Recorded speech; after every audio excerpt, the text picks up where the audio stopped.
సంక్షేమ కార్యక్రమాలు అనేది చకచక ఇక అంటే ఎన్నికల దగ్గర అవుతున్నాయి కాబట్టి అర్హులకు ఇచ్చేయటం అట్లాగే షెడ్యూల్ ప్రకారం కాకుండా ఇంకా ముందస్తుకి జగన్మోహన్ రెడ్డి కసరత్తు ప్రారంభించారు. అందులో భాగంగా సరే పెన్షన్ అయితే ముందుగా చెప్పినట్టుగానే రేపు జనవరికి 3,000 రూపాయలు పెంచబోతున్నారు. జనవరి 1 నుంచి 8వ తారీఖు వరకు ఆ షెడ్యూల్ ప్రకటించేశారు.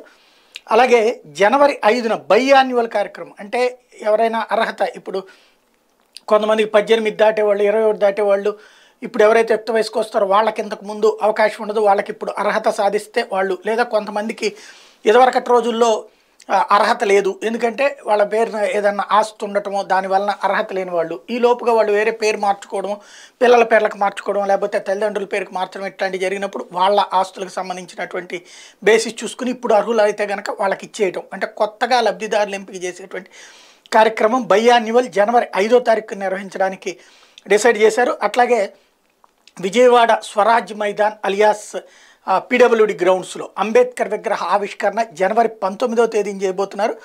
టోటల్గా 125 అడుగుల భారీ అంబేద్కర్ విగ్రహం అనేది ఆ రోజున లైన్లోకి రాబోతుంది. ఇకపోతే జనవరి 23 నుంచి 31 వరకు వైఎస్ఆర్ ఆసరా 3 విడతలుగా ఇప్పటికే 19,195 కోట్ల రూపాయలు, చివరి విడతగా 6,394 కోట్ల రూపాయలు ఇవ్వబోతూ ఉన్నారు. ఇది ఒక కీలకమైనటువంటి అంశం. ఇది కాకుండా ఫిబ్రవరి 5 నుంచి 14 వరకు వైఎస్ఆర్ చేయూత, దీంట్లో ఎస్సీ ఎస్టీ బీసీ మైనారిటీ వర్గాల్లో 45 ఏళ్లు పైబడ్డటువంటి మహిళలందరికీ కూడా ఏడాదికి 18,750 రూపాయలకు సంబంధించినటువంటి స్కీమ్ ఫిబ్రవరి నుంచి 5 నుంచి 14 వరకు ఇచ్చేయాలన్నటువంటిది నిర్ణయించారు. ఇక అంతా డబ్బుల పంపిణీ కార్యక్రమం శరవేగంగా జరగబోతోంది.